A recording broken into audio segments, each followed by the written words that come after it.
Layer by layer, pinupuno natin siya hanggang sa mapinturahan natin lahat no buo no canvas. Ganun naman yun guys. Itong hayop na to ay isa sa pinaka longest living creature dito sa buong mundo. Ito yung napakagandang isimbolize sa bahay para sa pagkakaroon ng mahabang buhay. Mahabang buhay ng pamilya, mahabang buhay ng magulang. Ito yung magandang isimbolo.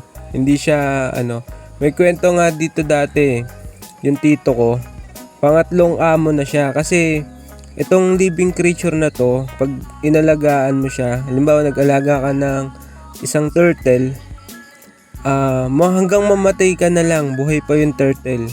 Yung tito ko, pang tatlong amo na, buhay pa rin turtle. Pero nung malapit na mamatay yung tito ko, gusto pa nung turtle magkaroon ng pang-apat na mag-aalaga sa kanya. Kasi puro patay na yung una, pangalawa, pangatlo, siya buhay pa din.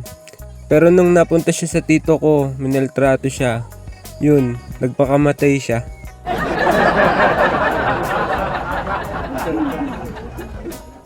Kung makilala man ako bilang isang artist o bilang kung ano yung pagkahilig ko sa arts, mas gusto ko gumawa ako ng mga positive na image. Kagaya nito, maaliwalas tingnan at napaka-positibo.